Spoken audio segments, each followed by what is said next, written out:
ഞായറാഴ്ചകളിലെ മദ്യവിൽപ്പന തടഞ്ഞ സർക്കാർ തീരുമാനം പിൻവലിച്ചതോടെ ഇന്നലെ സംസ്ഥാനത്തെ ബാറുകളിൽ മദ്യവിൽപ്പന കുതിച്ചുയർന്നു.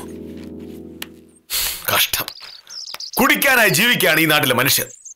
ഇങ്ങനെ പോയാൽ എന്താണ് ഉണ്ടാവുക? എന്താണ് രാവിലെ തന്നെ വലിയ രോഷത്തിലാണല്ലോ. നീ നോക്കുമാമേ, സർക്കാരിന്റെ മദ്യനയം പാളിപ്പോയതോടെ അധ്വാനിച്ചുണ്ടാക്കുന്ന കാശുകൊണ്ട് മദ്യപിച്ച് കാശും ആരോഗ്യം നശിപ്പിക്കാനവർ ഈ ഞായറാഴ്ചത്തെ മദ്യനിരോധനം പിൻവലിക്കാൻ കോടതി പറഞ്ഞതാണ്. പക്ഷേ ഈ പത്രത്തിൽ എഴുതിയിരിക്കുന്നത് നീ കണ്ടോ? മദ്യനിരോധനം പോലെ മഹത്തായ ആശയത്തെ അട്ടിമറിക്കാനായി പുറത്ത് നാളുകൾ ശ്രമിച്ചു. നാട്ടിലെ മനുഷ്യർ നന്നാവാൻ സമ്മതിക്കാത്ത ദ്രോഹികൾ. അങ്ങനെ വിവേകപൂർവം മാത്രമേ ഞാൻ തീരുമാനമെടുക്കാറുള്ളൂ. ഉദാഹരണത്തിന് ഇന്നലെ ഞാനൊരു പുസ്തകം വായിച്ചു. ഭക്ഷണവുമായി ബന്ധപ്പെട്ട കാര്യങ്ങളെ പറ്റി വളരെ വിസ്തരിച്ച് അതിനകത്ത് ഡോക്ടർ പ്രഭാകരൻ തട്ടുമല എന്ന പ്രശസ്തനായ ഡോക്ടറുടേതാണത്. എന്താണാവോ മഹാൻ എഴുതിയിരിക്കുന്നത്? നമ്മൾ നല്ലതെന്ന് കരുതി കഴിക്കുന്ന മിക്കവാറും ഭക്ഷണങ്ങൾ നമുക്ക് ആരോഗ്യമല്ല തരുന്നത്, രോഗമാണ്. ഉദാഹരണത്തിന്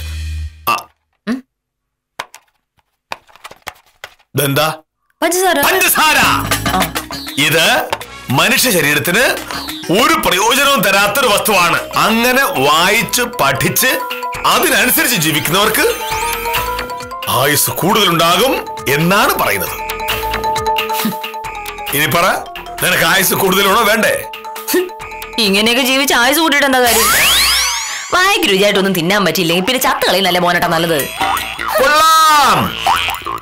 ജീവിക്കുന്നത് ഭക്ഷണം കഴിക്കാനാണ് എന്ന് കരുതുന്ന നിന്നെ പോലുള്ളവർ അങ്ങനെ പറയൂ. നിനക്ക് അറിയാത്ത ഒരു കാര്യം നിന്നെ പഠിപ്പിക്കാൻ നോക്കുമ്പോ നീ എന്നെ പരിഹസിക്കുന്നു. നിന്നെപ്പോൾ ആളുകൾ ധാരാളമുള്ളത് കൊണ്ടാണ് ഈ നാട് നന്നാകുന്നത്. എന്താണിപ്പോ വേണ്ടത്? മനുഷ്യ ശരീരത്തിന് ദോഷം വരുന്ന ഭക്ഷണം ഞാൻ കഴിക്കരുത്, അത്രയല്ലേ ഉള്ളൂ. സമ്മതിച്ചു. ആലൂക്ക് ഓഫീസിൽ സഹദേവ സാർ കുറെ നേരമായി സാറിന്റെ ഫോണിൽ വിളിച്ചുകൊണ്ടിരിക്കുകയായിരുന്നെന്ന്. എന്തോ അത്യാവശ്യ കാര്യമെന്നാണ് പറഞ്ഞത്. പക്ഷെ ഇവിടുത്തെ ഫോണ് കേടാണെന്ന് തോന്നുന്നു എന്നും. അവസാനം എന്നെ വിളിച്ച് കാര്യം പറഞ്ഞപ്പോ അത് പറയാനായിട്ടാണ് ഞാൻ ഭയങ്കര സ്പീഡിൽ ഹെൽമറ്റ് ഒന്നും ഇല്ലാതെ പറന്നു വരികയായിരുന്നു എന്ന് ഞാൻ ആദ്യം പറഞ്ഞത്. ഇവിടുത്തെ ഫോൺ എന്താ? അയ്യോ, എനിക്കങ്ങനെ അറിയാം. ഇപ്പൊ വരാം.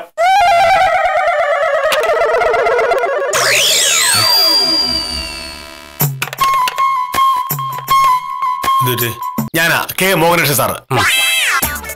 ഫോണിന് എന്തോ തകരാറ്. എന്താ സഹദേവ പ്രശ്നം? ഏത് ഫയല്? അത് വില്ലേജ് അതെയോ? ഞാനൊരു കാര്യം ചെയ്യാം. ശിശുപാലിനെ വിളിച്ച് വില്ലേജ് ഓഫീസ് തുറന്ന് ആ ഫയൽ എടുത്ത് തഹസിൽദാരുടെ വീട്ടിലേക്ക് ചെല്ലാൻ പറയാം. ശരി ശരി. അണച്ചോ അണച്ചോ അണച്ചോ. എന്താ കാപ്പി? എന്താ കട്ടൻ കാപ്പി? മോനട്ടാ, പഞ്ചസാര മാത്രമല്ല പാലും ആരോഗ്യത്തിന് കേടാണെന്നാണ് ആരോഗ്യ വിദഗ്ധർ പറയുന്നത്. പാലിനെയും വെളുത്ത വിഷമായിട്ടല്ല കൂട്ടുന്നത്. അറിഞ്ഞുകൊണ്ട് കാശ് മുടക്കി വെറുതെ വിഷം കഴിക്കുന്ന എന്തിനാ?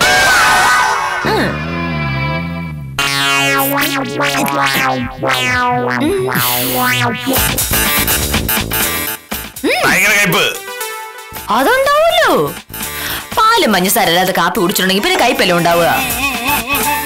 പക്ഷേ ആരോഗ്യ സംരക്ഷണമാണല്ലോ നമ്മുടെ മുദ്രാവാക്യം. കഴിക്കാനൊന്നുമില്ലേ? പിന്നില്ലേ, ഇപ്പം കൊണ്ടുവരാം.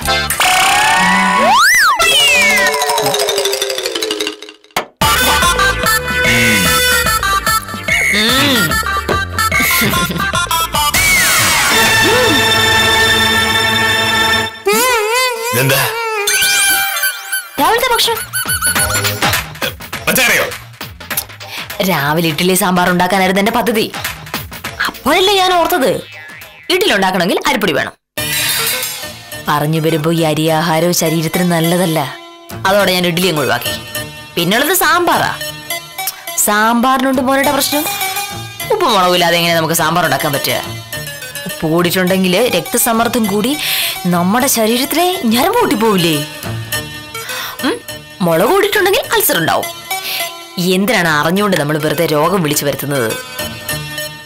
ഉച്ചക്കത്തേക്ക് ഞാൻ കുറച്ച് ചോറെടുത്ത് വെച്ചിട്ടുണ്ട്. ഒരു നേരമൊക്കെ നമുക്ക് അരിയാഹാരം കഴിക്കാം. ഇല്ലെങ്കിൽ പിന്നെ ചത്തുപോവില്ലേ?